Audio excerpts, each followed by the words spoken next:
यावर आपलं यश ठरतं. आपल्या परिसरातल्या असंख्य बांधवांना यशाच्या उत्तुंग उंचीपर्यंत पोहोचवण्याचा ज्यांनी ध्यास घेतला, शिक्षण आणि समाजकारणाच्या माध्यमातून अनेकांचे आयुष्य समृद्ध करण्याचा ज्यांनी प्रयत्न चालवला, त्या सन्माननीय भैयासाहेब पंकजी बोरोले यांच्या वाढदिवसाच्या निमित्तानं आयोजित केलेला आजचा हा कार्यक्रमाच्या सुरुवातीलाच मी त्यांना वाढदिवसाच्या मनपूर्वक शुभेच्छा देतो. या वाढदिवसाच्या निमित्तानं अनेक स्पर्धांचं आयोजन करण्यात आलं. त्या स्पर्धातील विजेत्यांचा गौरव आणि कौतुक सोहळा या ठिकाणी संपन्न झाला. खरं तर गुणवंतांचं कौतुक जरूर करावं, पण कौतुक करणाऱ्यांचं पहिल्यांदा कौतुक करावं या मताचा मी आहे. कारण हल्ली कौतुक करणारी माणसं भेटत नाही. कौतुकासारखी दुसरी प्रेरणा नाही, कौतुकासारखं दुसरं प्रोत्साहन नाही आणि कौतुकासारखं दुसरं बळ नाही. खरं तर समोर असा विद्यार्थी वर्ग पाहिला की मला माझ्या महाविद्यालयातले दिवस आठवतात. ज्यावेळी मी महाविद्यालयामध्ये शिकत होतो, पक्या नावाचा माझा एक मित्र होता. एके दिवशी महाविद्यालयात गेल्यावर हा पक्या मला भेटला. म्हटलं, तुला कळलं का? म्हटलं, काय? म्हटलं, आज माझा कॉलेजमध्ये सत्कार आहे. मला काय कळेना. माझ्या शेजारी बेंचवर बसणारा पक्या अचानक सत्काराच्या पात्रतेचा कसं काय झाला. मी त्याला विचारलं, तुझा सत्कार काय? तो म्हटला, मी शास्त्रज्ञ झालो म्हणून माझा सत्कार आहे. मला परत काही कळेना. SY मध्ये शिकणारा पक्या अचानक शास्त्रज्ञ कसा काय झाला? पण महाविद्यालयामध्ये सत्काराची तयारी चालू होती. विश्वास ठेवणं भाग होतं. मी त्याला खोदून विचारलं, बाबा रे, तू शास्त्रज्ञ कसा झाला? तू कुठला शोध लावला? त्यावर पक्या म्हणाला, मी शास्त्रज्ञ आहे हा शोध मी लावला. पण सत्काराची तयारी चालू असल्यामुळं परत मला काही बोलता आलं नाही. मी त्याला पुन्हा विचारलं, अरे पण तू शोध कुठला लावला? तू शास्त्रज्ञ कसा झाला? त्यावर तो म्हणाला, माझं नाव काय? म्हटलं, पक्या. पक्याचं उलटं काय? म्हटलं, कॅप. कॅप इंग्रजी शब्द आहे, त्याला मराठीत काय म्हणतात? म्हटलं, टोपी. टोपीचं उलटं काय? म्हटलं, पिठो. पिठो हिंदी शब्द आहे, त्याला मराठीत काय म्हणतात? म्हटलं, मारा. माराचं उलटं काय? म्हटलं, रामा. रामा कोण आहे? म्हटलं, प्रभू श्री राम. मग रामाचं उलटं केलं तर? म्हटलं, राम देव. मग देवचं उलटं वदे. वदे संस्कृत शब्द आहे, त्याला मराठीत काय म्हणतात? म्हटलं, बोले. आणि बोलायचं उलटं काय? म्हटलं, लेबो. तर लेबो हे शास्त्रज्ञाचं नाव आहे आणि ते माझ्या नावापासून सुरू झालंय म्हणून मी शास्त्रज्ञ आहे.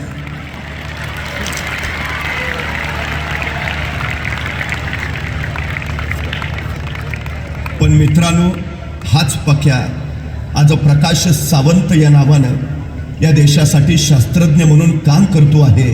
ही माझ्या दृष्टीनं सगळ्यात मोठी अभिमानाची गोष्ट आहे.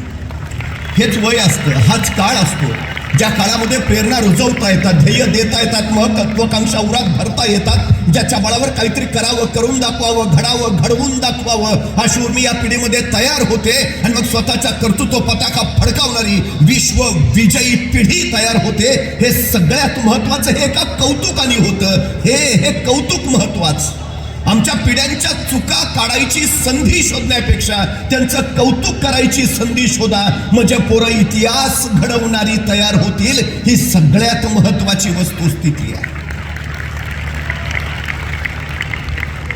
मानवी व्यक्तिमत्वाचे संशोधक आणि जीवशास्त्रीय अभ्यासक असं सांगतात की नुकतंच जन्माला आलेलं एखादं नवजात बाळ तुम्ही आम्हाला आणून द्या आणि त्याला काय बनवायचं ते सांगा, आम्ही त्याला ते बनवून देतो. हवं ते बनवता येतं, हवं ते घडवता येतं. डॉक्टर बनायचंय बनवू शकता, इंजिनियर बनायचंय बनवू शकता, चित्रकार बनायचंय बनवू शकता, नाटककार बनायचंय बनवू शकता, क्रिकेटपटू बनायचंय बनवू शकता. जे हवं ते, तुम्हाला जे हवं ते तुम्ही बनवूच शकता. ही सगळ्यात महत्वाची वस्तुस्थिती आहे. ओल्या मातीच्या गोळ्याला जर हवा तसा आकार देता येत असेल तर जिवंत हाडामांसाच्या गोळ्याला सुद्धा हवा तसा आकार देता येतो. फक्त माती ओली हवी आणि वय संस्कार क्षम हवं. ही सगळ्यात महत्वाची गरज. मला कौतुक या गोष्टीचा की आदरणीय दादासाहेब त्यांचं संपूर्ण बोरोले कुटुंब या शिक्षण संस्थेच्या माध्यमातून असंख्यांच्या क्षमता, सामर्थ्य आणि कौशल्य वृद्धीसाठी अखंडपणे प्रयत्न करताय. ही सगळ्यात महत्वाची गोष्ट आहे. याच वयात हे घडलं पाहिजे, याच काळात हे झालं पाहिजे. कारण हल्ली अडचण अशी झाली आहे की आमच्या शाळांमध्ये जीवशास्त्र शिकवलं जातं पण जीवनशास्त्र शिकवलं जात नाही. आमच्या शाळांमध्ये चित्रकला शिकवली जाते पण चरित्र कला शिकवली जात नाही. आमच्या या मुलांना जीवशास्त्राबरोबर जीवनशास्त्र आणि चित्रकलेबरोबर चरित्र कला शिकवायची गरज आहे. तर आमची उद्याची पिढी घडेल ही सगळ्यात महत्वाची बाब. पण दुर्दैवाने कुठेतरी यातच तफावत होताना अलीकडे दिसती आहे ही आमची सगळ्यात मोठी अडचण. नाहीतर मला कधीतरी प्रश्न पडतो, खरं तर जगाला ज्ञान द्यावं, जग शहाणं करावं यासाठी माऊली ज्ञानोबा ज्ञान वाटत चोहोमुलकी फिरत होते. पण लोक त्रास द्यायची, छळायची, संन्याशाची पोरं म्हणून हिरवायची, कुणी चिखल अंगावर फेकायचं, कुणी शेण टाकायचं. माऊली ज्ञानोबांना काही कळेना. अरे समाजाच्या भल्यासाठी करतो आहे, समाज समृद्ध व्हावा यासाठी झटतो आहे. मग हे का? पण एके दिवशी त्रास असह्य झाला आणि संतापाच्या भरात माऊली ज्ञानोबा निघून आले, झोपडीत शिरले आणि स्वतःच्या ताटीचं दार त्यांनी बंद करून टाकलं. इवल्याशा मुक्ताईने ते बघितले. ज्ञानोदादा चिडलाय, ज्ञानोदादा संतापलाय, ताटी लावून बसलाय. मुक्ताईला वाटलं काही वेळानंतर राग शांत होईल आणि ज्ञानोबा बाहेर येते, वाट पाहूया. अर्धा तास झाला पण ज्ञानोबा बाहेर यायचं चिन्ह दिसेना. मग मुक्ताई उठल्या, ताटी समोर गेल्या, ताटीवर थपा मारल्या. ए ज्ञानोदादा, ए ज्ञानोदादा, येणारे बाहेर, बस ना आता, किती राग दर्शील, येणारे बाहेर. पण ज्ञानोबांचं एक नाही दोन नाही. मुक्ताईला वाटलं अजून राग गेला नसेल, यावं थोड्या वेळाने. काही काळ आणखी गेला, ज्ञानोबा बाहेर आलेच नाहीत. मुक्ताई पुन्हा ताटी समोर गेल्या. ए ज्ञानोदादा, बस झालं रे आता, किती छळशील, ये ना बाहेर. ए ज्ञानोदादा, येणारे बाहेर. मुक्ताईच्या डोळ्यात खळखळ अश्रू ओघळायला लागले. ए ज्ञानोदादा, येणारे. पण ज्ञानोबा यायचं चिन्हच दिसेना. मुक्ताईने आणखी काही काळ वाट पाहिली, मग मात्र डोळ्यातले अश्रू पुसले. मुक्ताई ताटी समोर आल्या. ज्ञानोबांना पुन्हा सांगू लागल्या, ए ज्ञानोदादा, येणारे बाहेर. पण ज्ञानोबा यायचं लक्षण दिसेना. तशा मात्र त्याच इवल्याशा मुक्ताई कठोर झाल्या आणि ताटी समोरूनच ज्ञानाच्या ईश्वराला सांगू लागल्या, विश्वे रागे झाला वनी, संती सुखे भावे पाणी, तुम्ही तरुण विश्वतारा, ताटी उघडा ज्ञानेश्वरा. 10 वर्षाच्या इवल्याशा मुक्ताई साक्षात ज्ञानाच्या ईश्वराला सांगतायत, विश्वाचा राग मनात घेऊन उन्हासारखं काय झाला. संती सुखे भावे पाणी, संतांनी कसा की पाण्यासारखं निर्मळ असावं. तुम्ही तरुण विश्वतारा, आधी स्वतःला सावरा, स्वतःला आवरा, स्वतःला तारा. बस झालं, ताटी उघडा ज्ञानेश्वरा. मला प्रश्न पडतो, 10 वर्षाच्या या मुक्ताईला हे जीवनाचं तत्वज्ञान सांगताय. या मुक्ताई कुठल्या महाविद्यालयात गेल्या होत्या, कुठल्या विद्यापीठामध्ये शिकल्या होत्या. मग हे कुठून आलं त्यांच्यात? हे संचित होतं, पिढ्यानपिढ्यांचं संचित होतं. मी वारंवार सांगत असतो, प्रभू श्रीराम कुणाच्याही पोटी जन्म घेत नाहीत. त्यासाठी राजा दशरथ आणि कौशल्या माता व्हावं लागतं. छत्रपती शिवाजी महाराज कुणाच्याही घरात जन्माला येत नाहीत.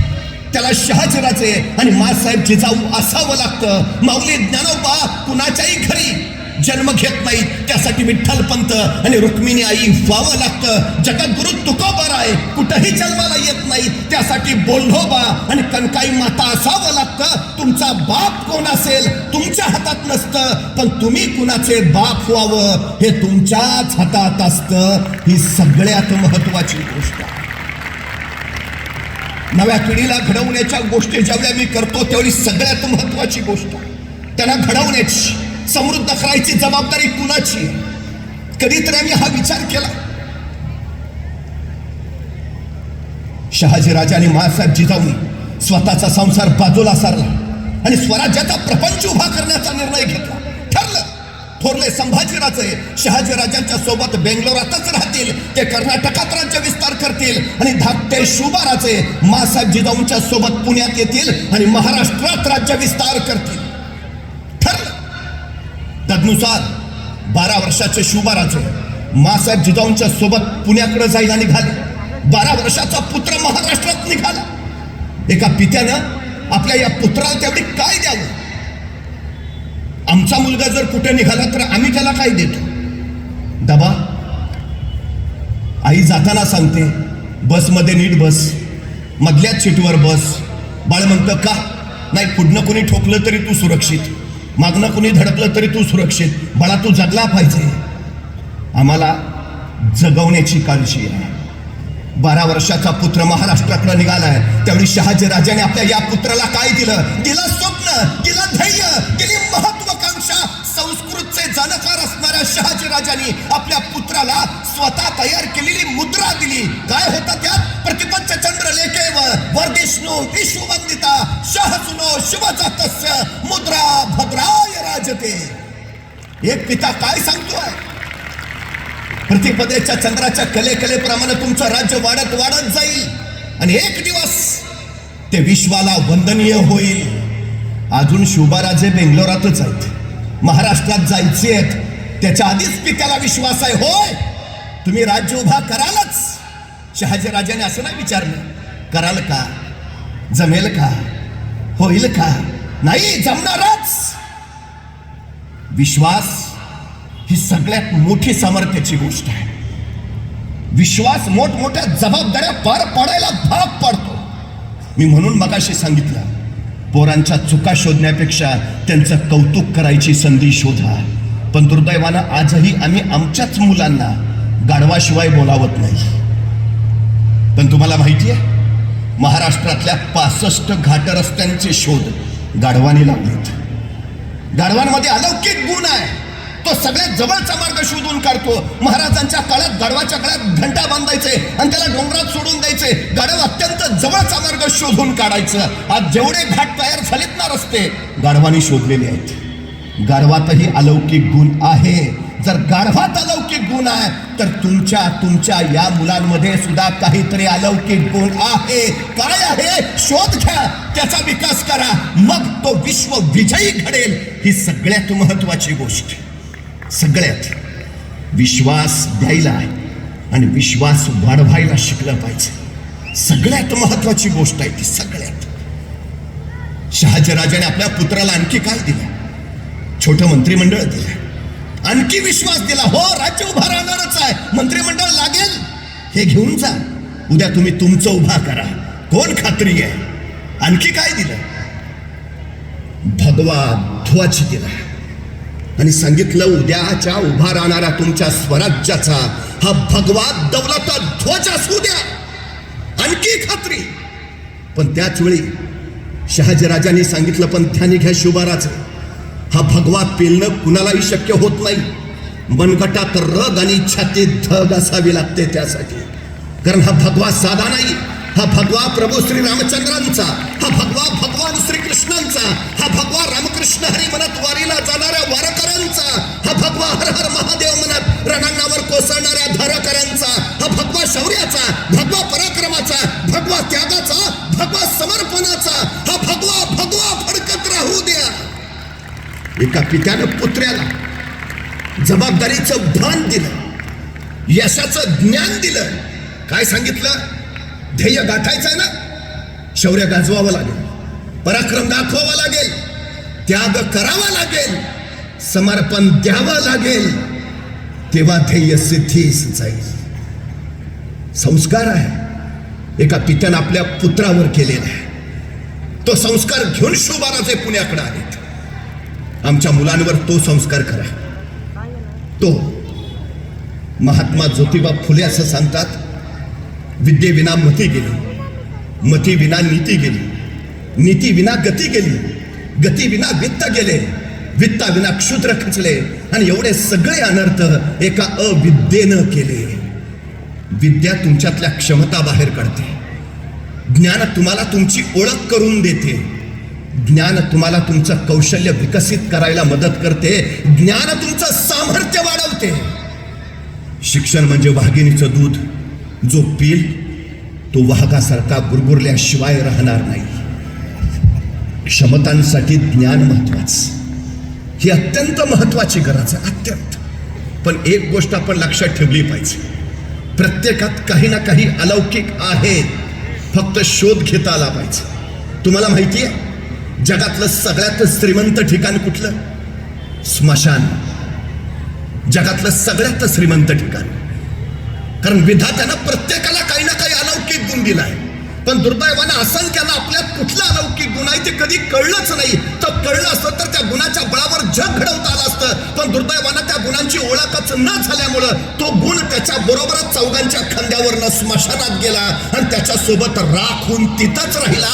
असे असंख्यांचे असंख्य गुण त्या स्मशानात आहेत. म्हणून जगातलं सगळ्यात श्रीमंत ठिकाण म्हणजे ते स्मशान.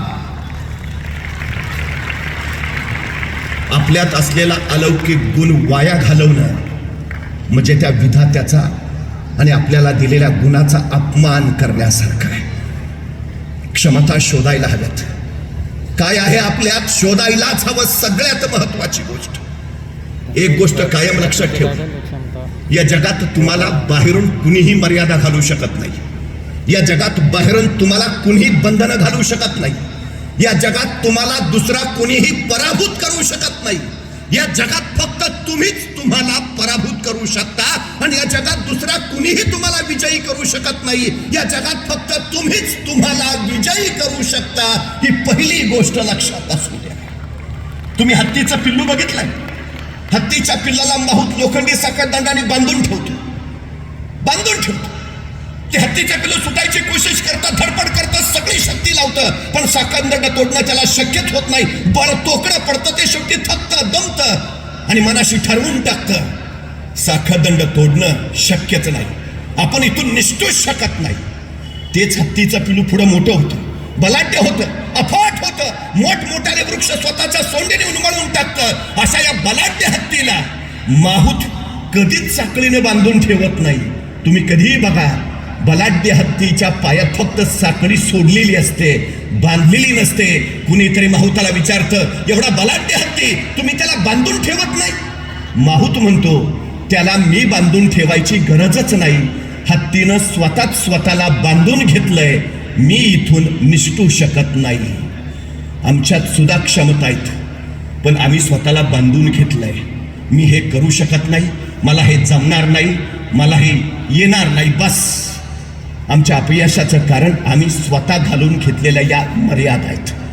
सगळ्यात महत्वाची गोष्ट, आमच्या पिढीला अमर्याद बनायला शिकवा, बेभान व्हायला शिकला, बेदरकार व्हायला शिकवा, जोखीम घ्यायला शिकवा आणि धाडस करायला शिकवा.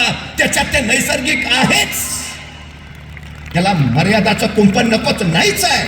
अरे त्या नियम त्यानं घातलं नाही, तुम्ही काय घालता? पण अडचण आमची काय माहिती आहे? कधीतरी घरातलं दृश्य बघा, आई स्वयंपाक करत असते, मूल लहान असतं, रंगत ते अंधाराच्या दिशेनं सरकायला सुरुवात करतं. आईचं लक्ष जातं आणि आई चिडते, ए नको जाऊ, अंधारात भाऊ असतो, नाही जायचं. ते पोर तिथंच थबकते. आई परत स्वयंपाकाला लागते. आईचं लक्ष नाही बघून ते पोर परत अंधाराच्या दिशेनं पुढे झेपावतं. त्याच्यात धाडस आहेच, त्याला कुतूहल आहे. उजेडात काय आहे ते दिसतंय, अंधारात काय आहे त्याला पाहायचं आहे. तुम्ही कधीही बघा, मोठा माणूस ज्वाळांना कधीच हात लावत नाही, पण लहान मूल पटकन जाऊन जाळ हातात धरतं. धाडस नैसर्गिक आहे, त्याला भीतीच नाही. आईनं सांगितलं तो पोर परत थांबतं. परत आई स्वयंपाकाला लागते. आईचं दुर्लक्ष झालेलं दिसतं आणि ते पोर परत अंधाराच्या दिशेने झेपावतं. आईचं लक्ष जातं, मग मात्र आई संतापते, उठते, त्या पोरला उचलते आणि लांब नेऊन ठेवते. सांगितलंय ना, नाही जायचं, अंधारात भाऊ असतो, नाही जायचं. त्या मुलाच्या अर्धजागृत मनावर कायमचा संस्कार होतो, अंधारात भाऊ असतो. पट्ट्या पुढं 2 पोरांचा बाप झाला तरी अंधारात जात नाही. दोष त्याचा आहे का? बरं मला सांगा, एवढ्या संख्येनं तुम्ही इथं आहात, कधी कुणी भाऊ बघितलाय का? पण नसलेला भाऊ आम्ही आमच्या पोरांच्या डोक्यात का उभा करतो, हा सगळ्यात महत्वाचा विषय. हा भाऊ भीतीचं रूप घेतो आणि भीती अपयशाचं सगळ्यात मोठं कारण ठरते. सगळ्यात मोठे भीतीवर विजय मिळवायचा एकच उपाय आहे, भीतीवर आक्रमण करा. बचावाचा सर्वोत्तम पर्याय आक्रमण करा. बस, पाण्याची भीती प्रत्येकाला वाटते. कुणी पहिल्यांदा पोहता येत नसताना पाण्यात उडीच मारत नाही, पोहायलाही जात नाही, पण कुणीतरी पाठीमागून ढकलतं, तो पाण्यात पडतो, नाकातोंडात पाणी जातं आणि स्वतःला वाचवण्यासाठी मग जीव घेणी धडपड चालू होते. पाण्यावर हातपाय मारले जातात आणि बघता बघता पाण्यावर स्वार होणं जमतं. आस्ते आस्ते तो पाण्यावर तरंगतो आणि कल्लोळतो, जमलं रे.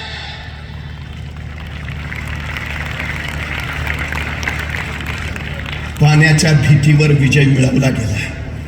पण हा विजय जर मिळवला गेला नसता तर आयुष्यभर ते पाणी भीतीच्या वाकुल्या दाखवत राहिलं असतं. आमच्या पोरांच्या डोक्यात कुठलेही बाऊ नका उभा करू. ज्याची भीती वाटते त्याच्याशी त्याला भिडू द्या, त्याला सरळ त्याच्याशी लढू द्या. त्याच्यात सगळं सगळं सामर्थ्य आहे हे पहिलं लक्षात असू द्या. सगळ्यात महत्वाचं सारं त्याच्यात आहे, काही नाही असं त्याच्यात नाहीच आहे हे पहिलं लक्षात घ्या. सगळ्यात महत्वाची गोष्ट आहे. पण अलीकडची आणखी एक अडचण झाली. मी परवा सहज एका मुलाला विचारलं, काय रे 100 मीटर पळशील का? तो 5 मिनिटं माझ्याकडेच बघत बसला. मी म्हटलं, अरे 100 मीटर पळशील का? मग त्याने मला विचारलं 100 मीटर म्हणजे किती? माझ्या लक्षात आलं काय झालंय ते. मग मी त्याला विचारणार, काय खेळ खेळतोस का नाही? म्हटलं सगळे खेळ खेळतो, क्रिकेट खेळतो, फुटबॉल खेळतो, व्हॉलीबॉल खेळतो, बॅडमिंटन खेळतो. अरे म्हटलं एवढे सगळे खेळ खेळतो, दिवसभर मैदानावरच असतोस का काय? तो म्हटला मैदानावर नाही, मोबाईलवर खेळतो. आणि मग लक्षात आलं माझ्या, याला 100 मीटर कळणारच नाही. मग त्याला सांगितलं इथून तिथपर्यंतचं जे अंतर आहे त्याला 100 मीटर म्हणायचं, पळशील का? तो परत 5 मिनिटं अंतरच बघत बसला. अरे म्हटलं पळशील का? नाही, करतो ना प्रयत्न. अरे 100 मीटर तर पळायचं आहे, काय 5 किलोमीटर पळायचं आहे का? करशील का? नाही, बघतो ना. पर मला सांग, हे 100 मीटर अंतर पार करायला तुला किती वेळ लागेल? तो 2 मिनिटं अंतर बघून म्हणाला 5 मिनिटं तर लागतील. 5 मिनिटं? अरे 100 मीटर पळायचं आहे. हो तेच ना, 5 मिनिटं तर लागतील. अरे ऑलिम्पिकचा हुसेन बोल्टचं रेकॉर्ड 9.98 सेकंदाचा आहे. म्हणजे हुसेन बोल्ट 10 सेकंदात 100 मीटर पळतो. तू 15 सेकंद म्हण, 20 सेकंद म्हण, 25 सेकंद म्हण, का 5 मिनिटं? माझं मला माहिती आहे ना. अरे तुला किती वेळ लागेल? सांगितलं ना 5 मिनिटं लागतील. मला कळेच ना. तेवढ्यात त्याचा मित्र धावत आला. हे पळ, कुत्रा पिसाळलाय. इतक्या भयान वेगात पळत सुटला. 7 सेकंदात 100 मीटर. मी त्याला म्हटलं, तू तर ऑलिम्पिकचं हुसेन बोल्टचं रेकॉर्ड मोडलंस. त्याला 10 सेकंद लागतात, तू 7 सेकंदात 100 मीटर पळला. म्हटला मग कुत्रं मागं लागलं होतं.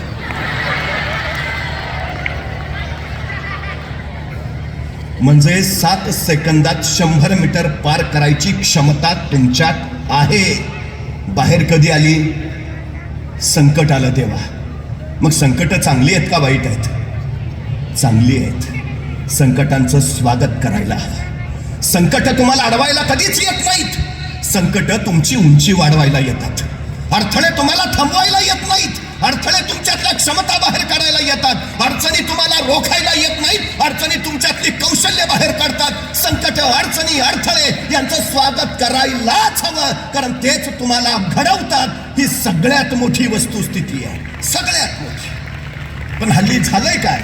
आम्हाला सगळीकडे कारण द्यायची सवय लागली, सबबी सांगायची सवय लागली. बस आमची परिस्थिती नव्हती हो, तू गप. मला भयान राग येतो असल्या माणसांचा. आमची परिस्थिती नव्हती हो. परिस्थिती माणसाला घडवती नाही आणि परिस्थिती माणसाला बिघडवती नाही. माणूसच परिस्थिती घडवतो आणि माणूसच परिस्थिती बिघडवतो. ही सगळ्यात मोठी वस्तुस्थिती आहे. काय काय लोक सांगतात, नाही मी गरीब आहे ना. अरे चांगला आहे ना, श्रीमंत व्हायला तुला मिळालेली ही सर्वोत्तम संधी आहे. कुणीतरी सांगता, नाही मला जरा बुद्धी कमी आहे ना. उत्तम, विद्वान व्हायला तुला मिळालेली ही सर्वोत्तम संधी आहे. स्वतःच्या कमतरताना बलस्थान बनवा आणि त्या बलस्थानाचा विकास करत स्वतःच्या कर्तृत्वाचे ध्वज फडकवा. यश तुमच्या स्वागताला येईल. कारण कसली सांगताय? 350 वर्षापूर्वी महाराजांनी राज्य उभा केला. काय होतं महाराजांकडे? सैन्य होतं, साधनं होती, संपत्ती होती, सामर्थ्य होतं, काही नाही. महाराजांनी कारण नाही सांगितलं, अजिबात नाही. शून्यातून विश्व उभा करणारे राजे, असं जे आम्ही महाराजांचं वर्णन करतो ना, ते यासाठी. म्हणजे महाराज हाताशी काही नसताना राज्य उभा करतात आणि आमच्याकडे मात्र सगळं रेडीमेड तयार असताना आमच्या हातनं काही होत नाही. नाहीतर एखाद्याला ढाल द्यावी, तलवार द्यावी, एवढंच काय त्याला घोड्यावर नेऊन बसवावा, त्याच्या पुढे जाऊन त्याला रणांगणात नेऊन सोडावा आणि मग म्हणावं, लेका आता तरी लढ. तरी पट्ट्या निवांतच. अरे लढ की. तुमचा लढू कसा? एका हातात ढाल आहे, दुसऱ्या हातात तलवार आहे, दोन्ही हात एंगेज आहेत, लढणार कसा? अरे मग निदान पळून तरी जा. पळून तरी कसा? घोड्यावर बसलोय दिसत नाही का? चोहोबाजूनी अडचण आहे हो आमची, चोहोबाजूनी. आम्ही आता कारण सांगतो. रस्त्यावरच्या विजेच्या दिव्याखाली बसून अभ्यास करणारे भीमराव आंबेडकर कोलंबिया विद्यापीठात गेले आणि कोलंबिया विद्यापीठाच्या प्रवेशद्वारावर आज लिहिलंय शतकातील सर्वोत्तम विद्यार्थी डॉक्टर बाबासाहेब आंबेडकर. ज्यांच्या वडिलांची परिस्थिती अशी की मुलाला पुस्तकं घेण्यासाठी सुद्धा पैसे नाहीत, ते भीमराव आंबेडकर 32 पदव्या घेतात, या देशाचे घटनाकार ठरतात. परिस्थिती त्यांना आडवी आली. लाल बहादूर शास्त्री शाळेला जायचं, मध्ये गंगा नदी काठावर उभा राहिले होते. नाविकांना विचारलं, चल ना शाळेत जायचंय ना. लाल बहादूर म्हणाले, जायचंय पण नावेत बसण्या एवढे पैसे नाहीत माझ्याकडे. नाविक म्हटलं, अरे उद्या दे ना. नाही, उद्याही नसतील माझ्याकडे. अरे मग, नाही तुम्ही जा. नौका घेऊन नाविक निघून गेला. लाल बहादूर शास्त्रीने आपल्या अंगावरचे सगळे कपडे काढले, त्या कपड्यात स्वतःची वह्या पुस्तकं ठेवली आणि कपड्यांसहित दप्तर डोक्याला मुंडाशासारखं बांधलं आणि क्षणामध्ये त्याने गंगा नदीत सरळ उडी घेतली आणि गंगा नदीत पोहत पोहत नदी पार करत त्या पलीकडच्या किनाऱ्यावर पोहोचले. कपडे परत घातले, वह्या पुस्तकं घेतली आणि शाळेत गेले. सारी शाळा गंगा नदी पोहून पार करणारे लाल बहादूर शास्त्री या देशाचे पंतप्रधान झाले. परिस्थिती आडवी आली. रामेश्वरम मध्ये पेपर टाकायचं काम करणारे APJ अब्दुल कलाम या देशाचे राष्ट्रपती झाले. परिस्थिती आडवी आली. रिहा बुलोच नावाची 11 वर्षाची फिलिपाईन्स मधली एक मुलगी, उत्तम पळायची, उत्तम धावायची. शाळेच्या धावण्याच्या स्पर्धेत तिचा पहिला क्रमांक आला. ती त्या दिवशी आपल्या वडिलांकडे आली आणि म्हणाली, बाबा धावण्याच्या स्पर्धेत मी पहिली आले. वडिलांनी तिचं अभिनंदन केलं, पाठीवर थाप टाकली, छान बेटी. पण त्याच वेळी रिहा म्हणाली, बाबा पण इथं पहिली आल्यामुळं आता माझी राष्ट्रीय स्पर्धेसाठी निवड झाली आहे. पुढच्या महिन्यात राष्ट्रीय धावण्याच्या स्पर्धा आहेत. बाबा मला धावायचं आहे, पण बाबा माझ्याकडं धावण्याचे बूट नाही आहेत, मला बूट घ्या ना. वडील म्हटले, जरूर बाळा, उत्तम धावतेस तू, घेऊया बूट आपण. नक्की? हो बेटा, घेऊच या. हा पगार झाला की पहिले तुला बूट घेऊया. ती रिहा धावत धावतच सरावाला गेली, सराव करत राहिली. राष्ट्रीय स्पर्धा आता 4 दिवसावर आलेली. त्या दिवशी ती परत आपल्या वडिलांकडे आली. बाबा स्पर्धा 4 दिवसावर आली, तुम्ही धावण्याचे बूट घेतो म्हटला ना, घ्या ना. ते ऐकला नाही.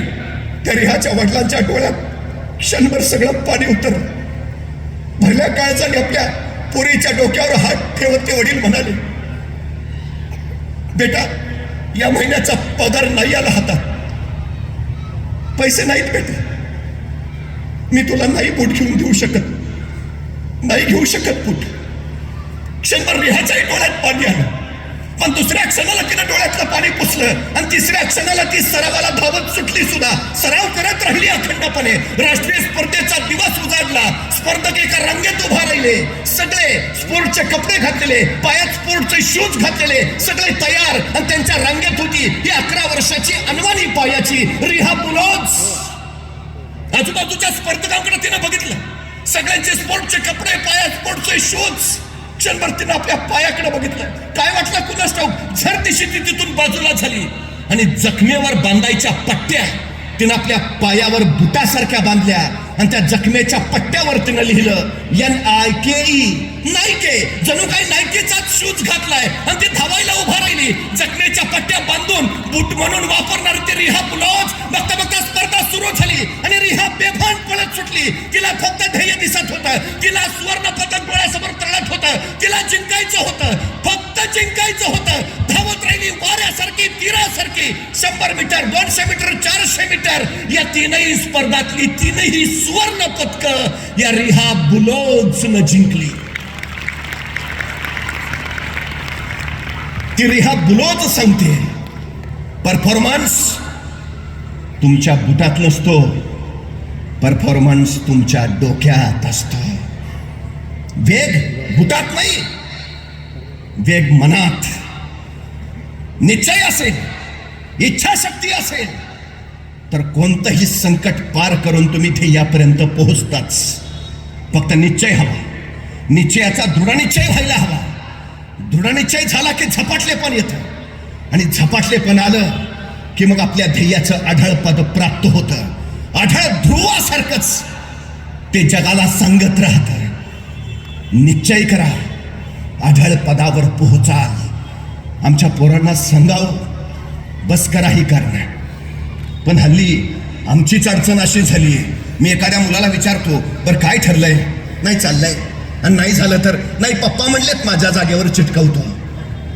विषय संपला आमचा. काय ध्येय आहे आमच्याकडे?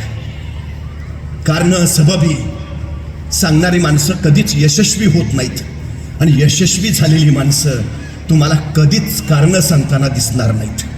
हे यशाचं सगळ्यात सर्वोत्तम सूत्र आहे. सगळ्यात काय काय माणसं सुरुवातच करत नाहीत. अपयशाचं सगळ्यात मत काहीतरी बनायचं आहे, ध्येय आहे, स्वप्न आहे, महत्वाकांक्षा आहे, पण नुसता विचार, सुरुवात नाही. का? एकदा सायंकाळीच्या वेळी मी चाललो होतो, एका डोंगराच्या पायथ्याला एक सद्ग्रस्त उभा होता. मी त्याला विचारलं, काय थांबलाय? नाही, डोंगरावर जायचं आहे. म्हटलं जा ना. मग नाही, अंधार आहे ना. मग मी माझ्या हातातला कंदील त्यांना दिला, म्हटलं जा, आणि मी निघून आलो. दुसऱ्या दिवशी पहाटे त्या डोंगराच्या पायथ्याला मी पोहोचलो, तर तो सद्ग्रस्त तिथंच उभा. अरे वा, म्हटलं जाऊन आला वाटतं. नाही, गेलोच नाही. म्हटलं का? अंधार आहे ना. अरे तुला कंदील दिला होता ना. हो दिला होता ना, पण त्याचा उजेड फक्त माझ्या पायापुरताच पडतोय, मला किती लांब जायचं आहे. अरे भल्या माणसा, चालायला सुरुवात तर कर, उजेड आपोआप तुझ्या पायाबरोबर येत जाईल. सुरुवात करा. पहिलं पाऊल उचलणारी माणसंच ध्येयापर्यंत पोहोचतात. जी पाऊलच उचलत नाही ती पोहोचतील कशी? साधा विषय आहे. महाराजांकडे काय आहे? काही नाही, काही नाही, काही नाही. पण 1645 साली महाराजांनी राजगड जिंकला. बेवसाऊ होता, म्हणजे राजगड जिंकला तर तो बांधून काढायला हवा, पण बांधायचे तर पैसे हवे, संपत्ती हवी. महाराजांकडे होती नाही. मग महाराज असं म्हटले का? नाही नाही, जरा फंड्स वगैरे आल्यावर मग बघूया, घ्यायचं नाही. हा विचारच नाही केला. पुढचं पुढं बघू. 1645ला त्यांनी पहिला राजगड घेतला. 1646ला तोरणा जिंकला, आणि तोरण्याचं बांधकाम करताना महाराजांना सोन्याच्या मोहराने भरलेले 7 हंडे सापडले, आणि त्या संपत्तीतनं महाराजांनी राजगड बांधून पूर्ण केला. महाराज सांगतायत, तुम्ही सुरुवात करा, जगदंबा आशीर्वाद घेऊन तुमच्या पाठीशी उभा असते. सुरुवात करा.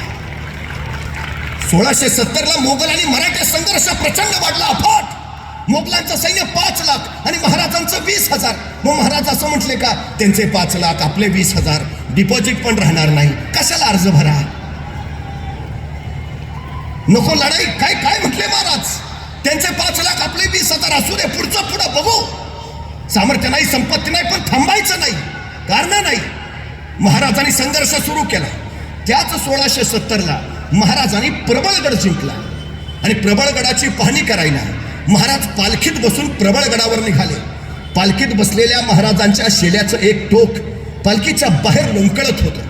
प्रबळगडाच्या एका मार्गावर न जाताना महाराजांच्या शेल्याचं ते लोंबकळणारं टोक एका बोरीच्या झाडाच्या फांदीच्या काट्यात अडकलं, आणि महाराजांना ताण बसला.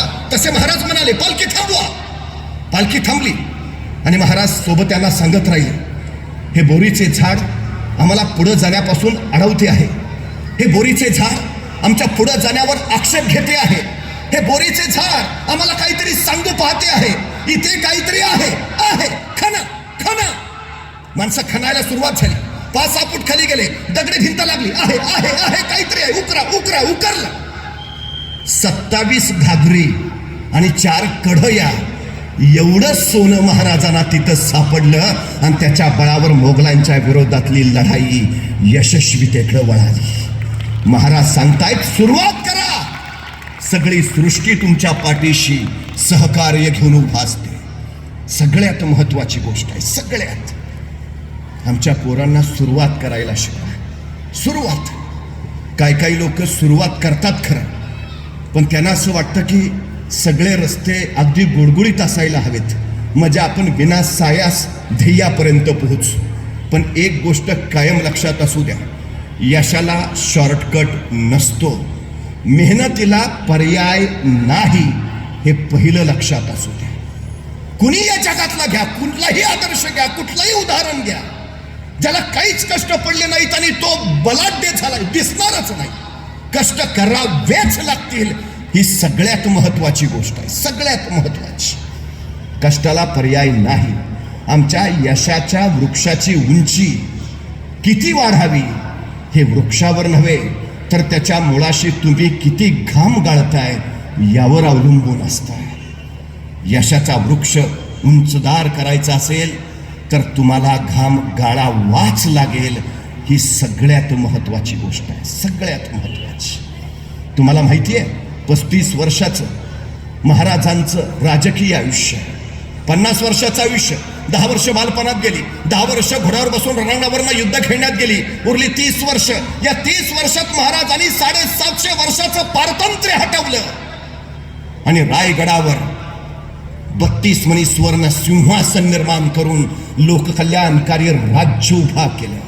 जगाच्या पाठीवर सगळ्यात अल्प काळात घडलेली क्रांती आहे, सगळ्यात अल्प काळात. का? याचं कारण स्वराज्य हाच श्वास आणि स्वराज्य हाच ध्यास झाला होता महाराजांचा. विश्रांती, आराम माहितीच नाहीत, गोष्टी अजिबात नाहीत. पण आमची अडचण काय माहिती आहे? आम्ही आमच्या उद्याच्या पिढीला ना वेळेचं महत्व सांगितलं, ना वेळेचं मोल सांगितलं, ना त्याच्या स्वतःच्या आयुष्याचं महत्व त्याला जाणून दिलं. आमची सगळ्यात मोठी अडचण आहे ती इथं आहे, सगळ्यात मोठी. 5 वर्षाचं महत्व जर माहिती करून घ्यायचं असेल तर निवडणुकीत पराभूत झालेल्या एखाद्या उमेदवाराला विचारा 5 वर्ष किती महत्वाची. 1 वर्षाचं महत्व जर तुम्हाला माहिती करून घ्यायचं असेल तर नोकरीला मिळालेल्या एखाद्या बेरोजगार युवकाला विचारा, तो सांगेल माझा महिन्याचा पगार, वर्षाचा हिशोब काढेल आणि सांगेल माझं एवढं नुकसान झालं. त्यावेळी कळेल आम्हाला 1 वर्ष किती महत्वाचं. 1 महिन्याचं महत्व जर तुम्हाला माहिती करून घ्यायचं असेल तर मातृत्वाच्या वाटेवर असणाऱ्या एखाद्या स्त्रीला विचारा 9 महिन्यातला 1 महिना सुद्धा किती महत्वाचा. 1 आठवड्याचं महत्व जर तुम्हाला माहिती करून घ्यायचं असेल तर एखाद्या साप्ताहिकाच्या संपादकाला विचारा 1 आठवडा किती महत्वाचा. 1 दिवसाचं महत्व जर तुम्हाला माहिती करून घ्यायचं असेल तर मजुरीनं मिळालेल्या एखाद्या मजुराला विचारा. पोटातली आग ज्यावेळी चुलीत पेटते आणि चुलीतली आग ज्यावेळी अंगात भरते त्यावेळी तो सांगेल तुम्हाला 1 दिवसाचं महत्व. 1 तासाचं महत्व जर तुम्हाला माहिती करून घ्यायचं असेल तर जगजेत्या अलेक्झांडरला जाऊन विचारा. जगाचा बादशाह होता, जगाचा सम्राट होता, पण मृत्यू शय्येवर पडला होता आणि आपल्या वैद्याकडे केविलवाणी प्रार्थना करत होता, फक्त एक तास मला जगवा. त्या जगजेत्या अलेक्झांडरला विचारा 1 तास किती महत्वाचा. 1 मिनिटाचं महत्व जर तुम्हाला माहिती करून घ्यायचं असेल, अमेरिकेच्या वर्ल्ड ट्रेड सेंटरवर ज्यावेळी विमान हल्ला झाला, तो विमान हल्ला होण्यापूर्वी त्या इमारतीतनं फक्त 1 मिनिट आधी सुरक्षित बाहेर पडलेल्या एखाद्या इस्माला विचारा 1 मिनिट किती महत्वाचा. आणि 1 सेकंदाचं महत्व जर तुम्हाला माहिती करून घ्यायचं असेल तर ऑलिम्पिकमध्ये फक्त 1 सेकंदासाठी सुवर्ण पदक हुकलेल्या एखाद्या धावपटूला विचारा 1 सेकंद किती महत्वाचा. जर सेकंदा, मिनिटा, तासाचं मोल जर एवढं आहे तर तुमच्या आयुष्याचं मोल आणि महत्व किती आहे हे एकदा आमच्या मुलांना कळू द्या. स्वतःतल्या क्षमता, स्वतःतली कौशल्य, स्वतःतलं सामर्थ्य असूनही न वापरणारी ही पिढी आम्ही कुठे घेऊन चाललो आहोत याचा विचार आम्ही करायला हवा. काही लोकांना वेळ पुरत नाही, काही लोकांना वेळ सरत नाही, वेळ कुणाकडून उसना घेता येत नाही, वेळ कुणाला तासभर उधार देता येत नाही, वेळ एकदाच हाताशी येते. त्या वेळेची संधी करणं आणि संधीचं सोनं करणं ज्याला साधते त्याला यश मिळते. ही सगळ्यात आणि सगळ्यात महत्वाची गोष्ट आहे. आमच्या पोरांच्या उरात ही पहिली गोष्ट येऊ द्या, सगळ्यात महत्वाचं आहे. सगळ्यात दुसरा महत्वाचा विषय याच्यातला, जगाच्या पाठीवर अजून असं एकही यंत्र निघालं नाही ज्या यंत्रात भाकरी टाकली की रक्त तयार होऊन बाहेर येतं. असं अलौकिक शरीर नावाचं यंत्र त्या विधात्यानं आम्हाला दिलंय. पण या अलौकिक दिलेल्या शरीर नावाकडं आम्ही किती लक्ष देतो? आम्ही आमच्या चष्म्याची जेवढी काळजी घेतो तेवढी स्वतःच्या डोळ्यांची काळजी घेत नाही. आम्ही स्वतःच्या मोबाईलची जेवढी काळजी घेतो तेवढी स्वतःच्या हृदयाची काळजी घेत नाही. आम्ही आमच्या शरीराबद्दल कृतज्ञता व्यक्त करतो एखाद्या माणसाला हार्ट अटॅक येतो, बायपास करावी लागते. बायपास करणं म्हणजे खराब झालेली रक्तवाहिनी काढायची आणि तिच्या जागी दुसरी चांगली रक्तवाहिनी जोडायची. या शस्त्रक्रियेला खर्च येतो साधारण 3 लाख रुपये. आमच्या हृदयाजवळ अशा प्रमुख 3 रक्तवाहिन्या आहेत. एकूण हृदयाजवळ 1 लाख रक्तवाहिन्यांचं जाळं आहे. एका खराब झालेल्या रक्तवाहिनीची किंमत जर 3 लाख, तर 1 लाख रक्तवाहिन्यांची किंमत